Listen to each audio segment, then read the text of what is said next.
कार्तिक महामहत्तम अध्याय 19। हरे कृष्णा, राधे राधे। कार्तिक महामहत्तम के अध्याय 18 में हमने अन्नकूट और गोवर्धन पूजा का विधान सुना। अब आज इस अध्याय में भैया दूज की पौराणिक कथा का श्रवण करेंगे। साथ ही उत्तम क्षेत्र कौन सा है इस विषय में भी जानेंगे। शुरू करते हैं। सुनाती हूँ माँ यमुना, गंगा और यमराज की सीधी सच्ची बात। 18वां अध्याय कार्तिक, मुक्ति का वरदान। नारद जी कहते हैं, हे राजन, कार्तिक शुक्ल दूज को यम द्वितीया कहते हैं। इस दिन यमुना जी में स्नान करके यमराज का पूजन करते हैं। इसी द्वितीया को भैया दूज भी कहते हैं। इस दिन भाई अपने घर भोजन ना करे।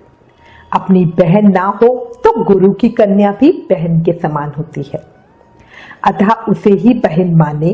उस दिन बहनें अपने भाई की आयु बढ़ाने के लिए 8 चिरंजीवियों मार्कंडे, बलि, व्यास, हनुमान, विभीषण, कृपाचार्य, अश्वत्थामा, परशुराम, इनका विधिवत पूजन करे।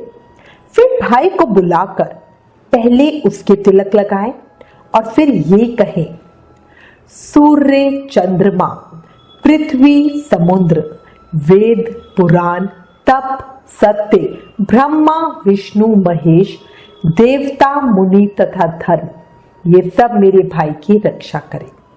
और जब तक पृथ्वी में सूर्य का तेज है तब तक मेरे भाई की संतति चले। फिर बहन भाई को तिलक करके भोजन कराए। भाई भी अपनी श्रद्धा तथा सामर्थ्य अनुसार दक्षिणा दे। कार्तिक शुक्ल पक्ष की द्वितीया को पूर्वाह में यम की पूजा करे। यमुना में स्नान करके मनुष्य यमलोक को नहीं देखता। कार्तिक शुक्ल द्वितीया को पूर्व काल में यमुना ने यमराज को अपने घर पर सत्कार पूर्वक भोजन कराया था। उस दिन नर के जीवों को यातना से छुटकारा मिला और उन्हें तृप्त किया गया। वे पाप मुक्त होकर सब बंधनों से छुटकारा पा गए और सब के सब यहाँ अपनी इच्छा के अनुसार संतोष पूर्वक रहे। उन सब ने मिलकर एक महान उत्सव मनाया जो यमलोक के राज्य को सुख पहुंचाने वाला था। इसलिए यह तिथि तीनों लोकों में यम द्वितीया के नाम से विख्यात हुई। अतः विद्वान पुरुषों को उस दिन अपने घर भोजन नहीं करना चाहिए। वे बहन के घर जाकर उसी के हाथ से मिले हुए अन्न को, जो पुष्टिवर्धक है, स्नेह पूर्वक भोजन करें तथा जितनी बहनें हो उन सबको पूजा और सत्कार के साथ विधि पूर्वक स्वर्ण, आभूषण एवं वस्त्र दे।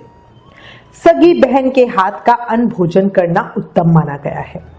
उसके अभाव में किसी भी बहन के हाथ का अन्न भोजन करना चाहिए। वह बल को बढ़ाने वाला है। जो लोग उस दिन सुवासिनी बहनों को वस्त्र दान आदि से संतुष्ट करते हैं, उन्हें 1 साल तक कलह एवं शत्रु के भय का सामना नहीं करना पड़ता।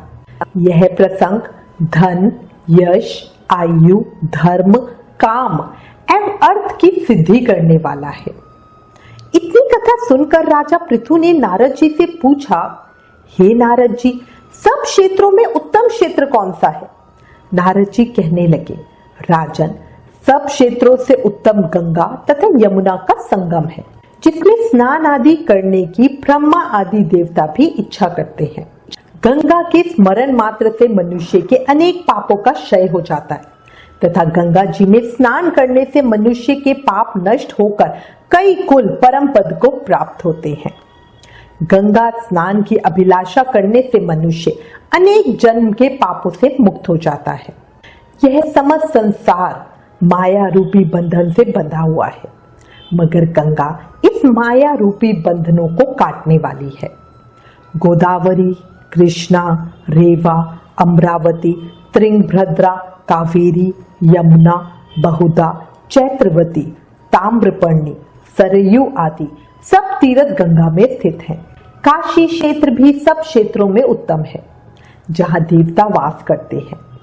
वह मनुष्य धन्य है जो अपने कानों से काशी क्षेत्र की कथा सुनता है। जो काशी जी का सेवन करते हैं वे जीवन मुक्त हो जाते हैं। यदि प्रातः काल के समय कोई काशी क्षेत्र का स्मरण करता है तो वह भी मोक्ष को प्राप्त हो जाता है। कार्तिक महामहत्तम अध्याय 19 समाप्त।